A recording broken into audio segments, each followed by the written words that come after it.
সংকীর্তন করলেন। অদ্যাবধি সেই লীলা কবি গোটা নাই, কোন কোন ভাগ্যবান ভাগ্যবতী এই লীলা দেখিবারে পায়।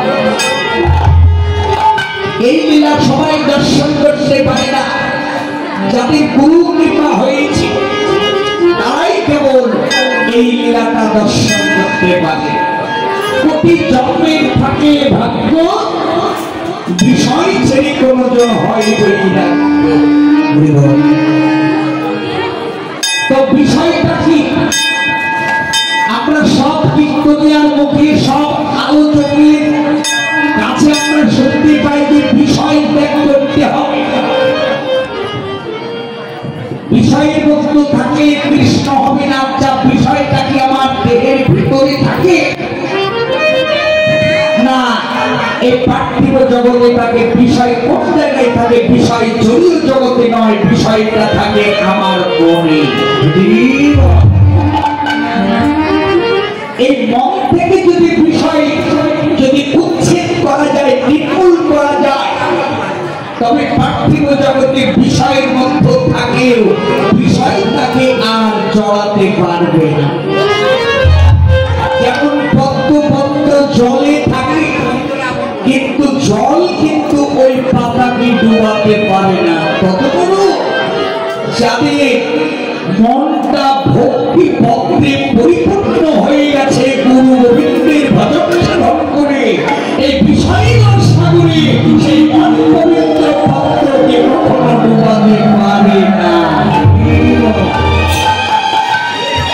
তাই আমাদের মনে আছে বাসা বেঁধে সেই বিষয়, সেই বিষয়গুলোকে ত্যাগ করতে হবে। মাইরা শেষ সময় যাবার প্রাককালে আর কিছু না হলেও অন্তত এই বিষয়ের কথাটা তো শুনে গেল, যেটা আপনাদের অনেক কাজে লাগবে। কি বিষয়টা হচ্ছে পঞ্চকণ্ঠ অষ্টপাশ। পঞ্চকণ্ঠটা কি? জাতি, বিদ্যা, মহত্ত্বতা, রূপ এবং যৌবন। যদি কোন ভক্ত যদি জাতির গৌরব করে, তার কৃষ্ণ মিলছে না। কেউ বিদ্যা লাভ করেছে, বিদ্যার যদি অহংকার মনিবদ্ধ করেছে, তারও কৃষ্ণ মিলবে না। মহত্ত্বতা যদি দেখানোর চেষ্টা করে, তাহলে মহত্ত্বতেও কৃষ্ণ পাওয়া যায় না। মহত্ত্বতা কি? যেমন আপনি 100 জন ভক্তের সেবা দিচ্ছে, সেবাকে সেটি অহংকার করে লোকের কাছে বলে বেড়াচ্ছে, তাহলে এটা করলেও আপনার কৃষ্ণ মিলবে না। রূপের যদি অহংকার করেছে, তাহলেও কৃষ্ণ মিলছে না, এবং যৌবনের যদি অহংকার করেন, তবুও কৃষ্ণ মিলছে না। তাহলে জাতি, বিদ্যা, মহত্ত্বতা, রূপ ও যৌবন এগুলো শাস্ত্রে পঞ্চকণ্ঠ বলে আছে নিরূপণ। অর্থাৎ কৃষ্ণ ভজনের কাটাই হচ্ছে এই প্রধান পাঁচটি: জাতি, বিদ্যা, মহত্ত্বতা, রূপ এবং যৌবন। এই পাঁচটি যেন ভক্তের অন্তরে স্থান না পায়, স্থান না পেলেই কৃষ্ণ মিলে যায়।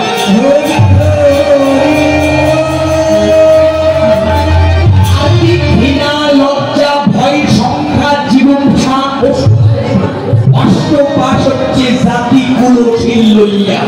এই 8টি আর 6টি রূপ, কাম, ক্রোধ, লোভ, মোহ, মদ, মাশ্চর্য, এই 6 জনা হচ্ছে ষড়রিপু ধার্য। এবার হিসাবটা মিলিয়ে নেবেন। পঞ্চকণ্ঠ মানে 5 আর অষ্টপাশ যোগ করে কত হবে? 8 আর 5 13 বার। তার সঙ্গে 6টি রিপু যোগ করলে কত হবে? 19। আর মায়া ভ্রান্তি যোগ করলে সেটা হবে 20।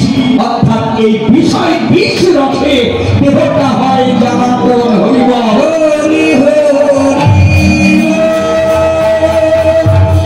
তো 20 খেলেও মানুষ মরে না।